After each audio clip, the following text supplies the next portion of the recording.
2002 წლის შემოდგომა. პანკისის ხეობა. ერთი შეხედვით ჩვეულებრივი სოფლის ეზო. საქათმე, ქათმების კრიახი. საქათმის იატაკს ქვემოთ კი 3 მეტრის სიმაღლეზე პატარა ბეტონის კამერაა. სიბნელე, კედლებზე ლოკოკინები დაცოცავენ, ჭერიდან წყალი წვეთავს. ამ ორმოში კაციზის. კისერზე ჯაჭვი აქვს შემოჭდობილი. ჯაჭვის მეორე ბოლო კედელშია ჩამაგრებული. ამ დროს 2 მეტრით ზემოთ მთელი მსოფლიო სწორედ პანკის შეხურებს.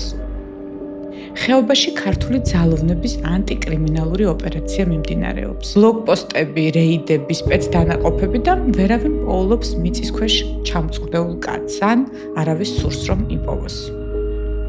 ამ კაცს პიტერ შოუ ქვია. 57 წლის უელსელი ბანკირია.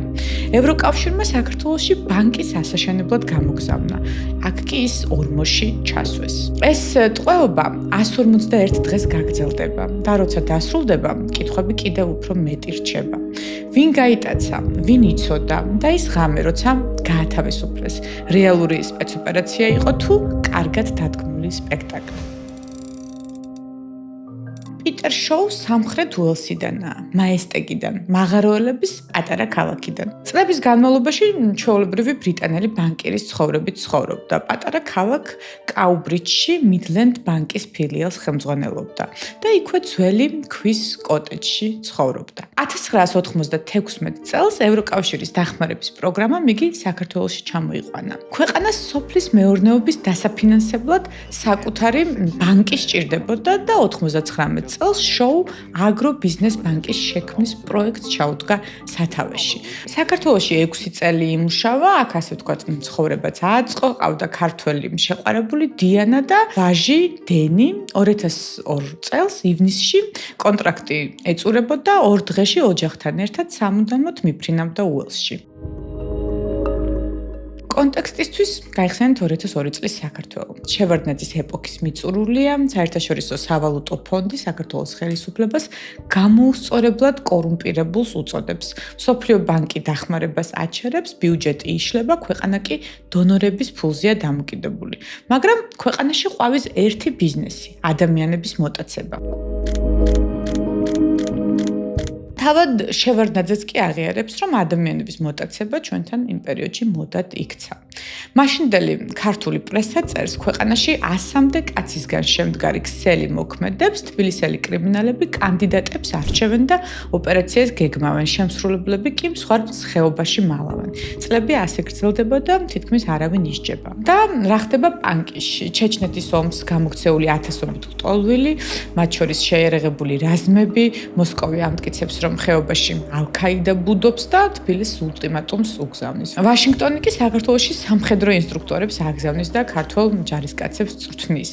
მთელი მსოფლიოს რუკაზე ძნელად მოიძებნება უფრო დაძაბული 5 კილომეტრი, ვიდრე ეს ვიწრო ხეობაა. სწორედ ამ ქვეყანაში ასრულებდა თავის უკანასკნელ სამუშაო კვირას პიტერ შოუ. თუ გსურთ ასეთი ამბების თქვენთვის მოყოლა გავაგრძელოთ, მაშინ დააფინანსეთ აი ფაქტი. ამისთვის უნდა გადახვიდეთ ჩვენ ვებგვერდზე, ლინკს აღწერაში იპოვით და შემოუერთდეთ ჩვენი მხარდამჭერების რიგებს წლის ბოლომდე. 200 მხარდამჭერის მოგროვებაა ჩვენი მიზანი, იმედია ერთ-ერთი მათგანი თქვენი იქნებით.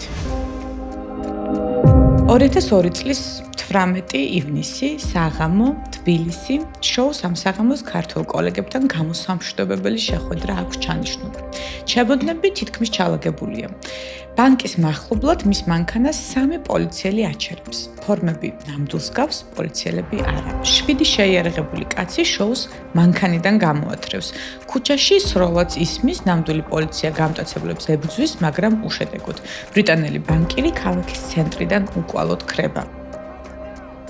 საერთაშორისო რეაქცია მყისიერია, ევროკავშირი დახმარების შეჩერებით იმუქრება, საფრთხის ქვეშ დგება 44 მილიონი დოლარის გრანტი, რომლის გარეშეც ქართული ბიუჯეტი უბრალოდ ვერ ისუნთქებს. ბრიტანული პრესა საქართველოს ბანდიტების ქვეყანას უწოდებს, ტელეგრაფი დეტალს ამჩნევს, გატაცება ზუსტად დაემთხვა ნატოს ეგიდით საქართველოში მიმდინარე წვრთნებს, რომლებშიც 15 ქვეყანა მონაწილეობდა.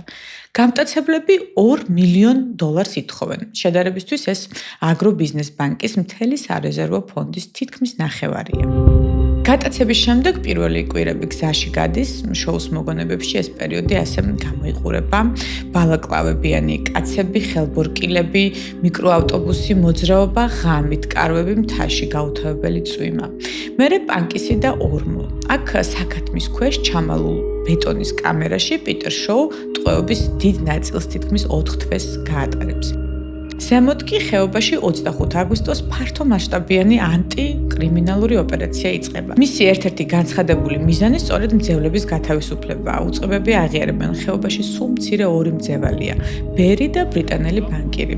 ოპერაცია კვირები გრძელდება, სექტემბრის ბოლოსთვის სამართალდამცავები მძევლების ადგილსამყოფელსაც ვერ ასახელებენ. ჯარისკაცების ნაბიჯების ხმა ორმომდე ვერ აღწევს ან ორმოს გვერდს უვლის.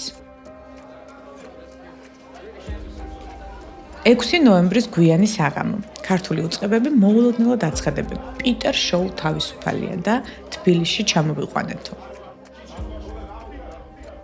სპეცოპერაციის დეტალები არ ქვეყნდება, ცნობილია მხოლოდ ერთი რამ. ოპერაციისას ერთი ადამიანი მოკლეს, ყოფილი პოლიციელი, გვარად მეგუდიშვილი. დანარჩენი გამტაცებლები გაიქცნენ. მერე თავად შოუ ალაპარაკდება და მისი მონათხრობი გმირულ შტურმს სულაც არ წააგავს. იმ საღამოს 4 კაცმა ორმოდან ამოიყვანა და სადღაც წაიყვანა, მოულოდნელად სროლა ატყდა, შოუ ბუჩქებში დაიმალა, რამდენიმე წუთში კი სამართალდამცავებმა იპოვეს. და ყველაზე უცნაური დეტალი მოგვიანებით ვლინდება. მოკლული მეგუდიშვილის ქვრივი რუსთავიორს უამბობს. უშიშროების სამინისტროს თანამშრომელი მის ქმარს დაჟინებით სთხოვდა გატაცებული ბრიტანელი საკუთარ სახლში შეეფარებინა. 6 ნოემბერს იმავე თანამშრომელმა ქმარს დაურეკა და შეხვედრა დაუნიშნა. იმავე დღეს მეგუდიშვილი მოკლეს. ოფიციალური ვერსიით შოუს გასათავისუფლებელი სპეცოპერაციისას მოკლეს ამ საქმის ერთადერთი მოწმე, რომელიც ვეღარასდროს ილაპარაკებს. მეორე დღეს ჟურნალისტებთან შოუ ამბობს, გამოსასყიდზე საუბრობს და ყვება, რომ ეს თანხა არ ქონიათ და ვერც კი ხვდებოდა, საიდან უნდა გაჩენილიყო ეს ფული. მას თუ ფული არავის გადაუხდია, რატომ გამოუშვეს და ვის აწყობდა ეს ამბავი.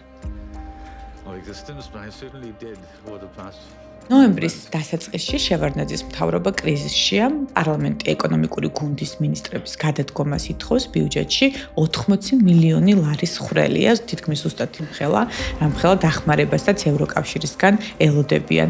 იმ ევროკავშირისგან, რომელიც გატაცებული ევროპელი ბანკირის გამო ფულის შეჩერებას აპირებდა და უცებ შოუ თავისუფალია. ძალოვანი მინისტრები, რომლებსაც წლებია კორუფციასა და უმოქმედობაში ადანაშაულებენ, ერთ ღამეში გმირები ხდებიან, პანკისის ოპერაცია შედეგიანად ცხადდება, მოსკოვს და მთელ მსოფლიოს ეუბნებიან, ხომ ხედავთ წესრიგს ვამყარებთ, 2 კვირაში კი შევარდნაძე პრაღის სამიძე მიფრინავს და პირველად ოფიციალურად აცხადებს, რომ საქართველოს ნატოში გაწევრიანება სურს.